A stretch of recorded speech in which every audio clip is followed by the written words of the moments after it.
একেবারে tight security বিরাজ করছে। প্রত্যেকটা মণ্ডপে 8 জন করে আনসার সদস্যরা মোতায়েন আছে এবং আমাদের ব্যাটালিয়ন ফোর্স সারাক্ষণ 24 ঘন্টা রাউন্ড দি ক্লক অফিসারের নেতৃত্বে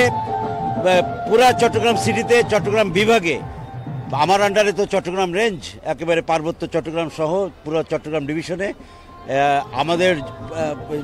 14টা টিম, টহল টিম কাজ করছে এবং একই সাথে প্রত্যেকটা মণ্ডপে যে সদস্যগুলো মোতায়েন আছে নিরাপত্তার জন্য, ওরাও রাউন্ড দ্য ক্লক 24 ঘন্টা দায়িত্ব পালন করছে।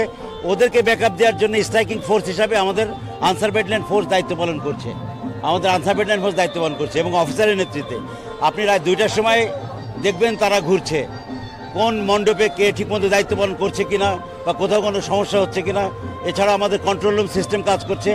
পুলিশের সাথে আমাদের খুব সুন্দর সমন্বয় আছে, মাঠে অন্যান্য বাহিনীর সবার সাথে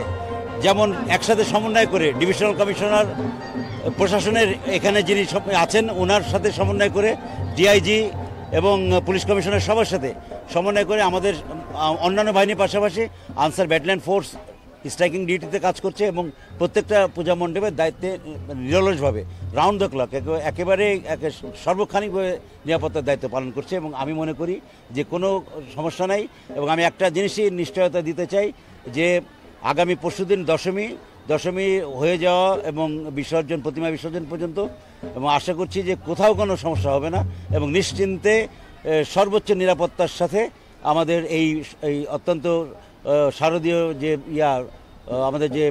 পূজা উদযাপন, এটা অত্যন্ত সুন্দরভাবে উদযাপিত হবে এবং বিসর্জন পর্যন্ত এটা আমাদের সর্বোচ্চ নিরাপত্তা ব্যবস্থা বিরাজমান থাকবে, আমি সেটা বিশ্বাস করি।